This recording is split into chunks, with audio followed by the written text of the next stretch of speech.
अस्सलाम वालेकुम everyone, welcome back to my YouTube channel. Hope you all are doing well.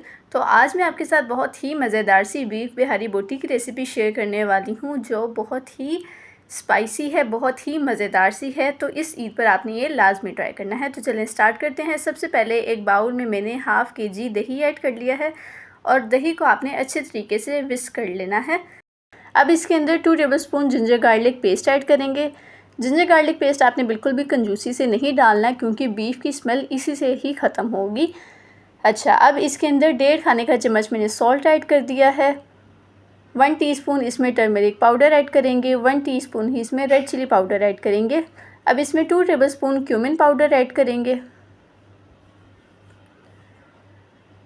Half tea spoon इसमें black pepper powder add करेंगे। 1 tablespoon chilli flakes, क्योंकि मैं ये spicy चाहती हूँ इसलिए मैंने चिली फ्लेक्स इसमें ज़्यादा डाली है। 1 टेबलस्पून ही इसके अंदर कोरिएंडर पाउडर ऐड करेंगे और 50 ग्राम्स वाला नेशनल का आपने बिहारी मसाला ले लेना है, कोई भी कंपनी का आप यूज़ कर सकते हैं। और इसके साथ इसमें 4 टेबलस्पून विनेगर ऐड कर देंगे। अब इसमें 1 टेबलस्पून चाट मसाला ऐड करेंगे और 1/4 कप इसके अंदर कुकिंग ऑयल ऐड कर देंगे। सब स्पाइसेस हमारे इसके अंदर ऐड हो चुके हैं। मैरिनेशन हमारी रेडी है, अच्छे से इसको मिक्स कर लेंगे। 1.5 किलो मैंने लिया है बोनलेस बीफ, जिसकी छोटे छोटे से पीसेस कर लिए हैं। अब ये सारी मैरिनेशन इसके ऊपर डाल देंगे। अब अगर तो आप चाहे एक रात के लिए आप इसको मैरिनेट कर लें, मतलब नेक्स्ट डे आपने इसको बनाना है, एक रात पहले भी आप इसको मैरिनेट कर सकते हैं। ज़्यादा अच्छा रिज़ल्ट इसका तभी निकलेगा जितनी देर आप इसको मैरिनेट करेंगे, या फिर आप 1 घंटे के लिए भी मैरिनेट कर सकते हैं। ये देखें, दही मैंने इसके अंदर इतना लिए, सारे पीसेस जो हैं अच्छे तरीके से इसके अंदर डिप हो चुके हुए हैं और ये इतना सा मैंने सिर्फ साइज़ लिया हुआ है।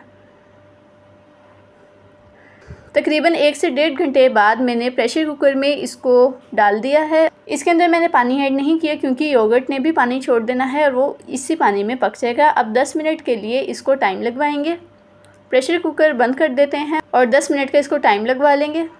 और ये जी 10 मिनट के बाद मीट अब चेक कर लेते हैं अच्छे तरीके से गल गया है कि नहीं। अगर तो आपका गोश्त अच्छे से नहीं गलेगा तो आप चाहे तो थोड़ा सा और इसको टाइम लगवा लें।